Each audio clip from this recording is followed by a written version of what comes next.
buntag sa tanan ng mga kachicha. Nagunaw na napunta diring dapita kung sa atong sudanon. Silingan, tingog. Mga na lang ko diri sa tindahan. Wala may line sudan, bira na tagitlugan. Goods na. Sayawan po na itong panagsa. Sayra ba yata mabata? Para di po tayong nagkatigulang na exercise ba? Mao na din madali-dalig sudan ba? Itlog ang dilataon, swa. Ay, syempre di po na ito kalimta ng Bombay. Ayaw mo kabala kay di kumihilak na ng napita. Sayang po ng kagwapa kumihilak na sa taong ako regi paasa.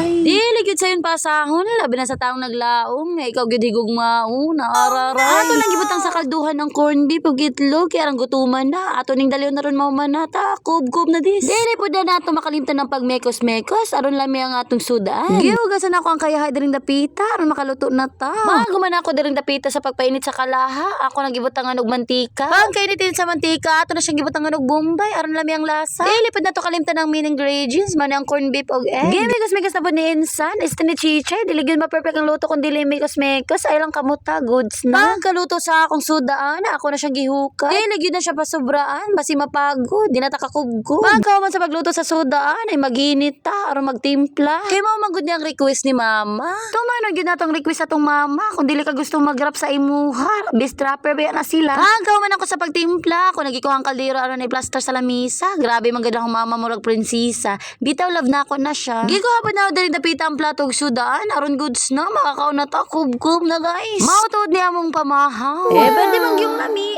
Tod, salamat sa mga nagsuporta sa akong mini vlog. Ayun ta dili mo kapuyon sa pagsuporta sa akong mini vlog. Sa pagkakaroon sulbad ang atong pamahaw. Ayan, goods na. So maro ta mga kachichay, lagang salamat sa mga nangita ni pakisuporta sa akong mini vlog. God bless and goodbye. Sulbad ang pamahaw.